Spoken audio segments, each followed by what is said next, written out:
I'm Don Davidson with Van Asap Training Society. I'm the heavy equipment instructor for our program. Basically, we go through 3 steps in our program and training. Our first program starts with the 3G assessment. They're required to do an online assessment of the basic needs of a heavy equipment operator, ranging from, the basic tools right through to some of the excavation and soil practices.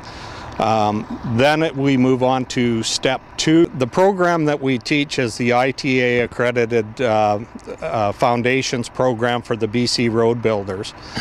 The students then go through a 4-week training period in the classroom time.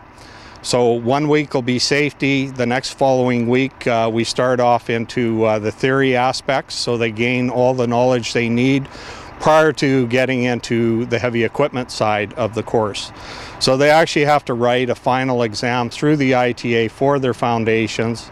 Once they've done that, there's a waiting period to find out if they had in fact passed the exam with a 70% pass rate.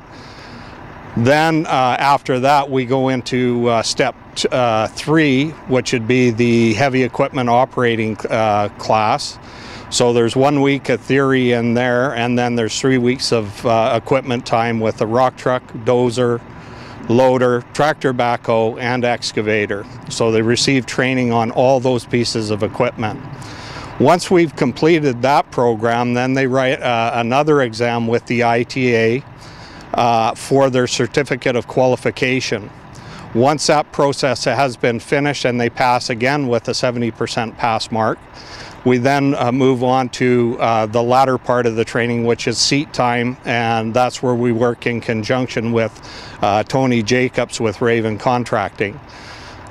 We try to get the students a sufficient number of hours so that they can gain their endorsement on a piece of equipment, being a rock truck, excavator, dozer, like you see in the background here. We currently have 2 students behind us that have gone through the programs and actually both working on accreditation for their certificate of completion, as well as their endorsement on, say, these 2 pieces of equipment, being an articulated rock truck and an excavator.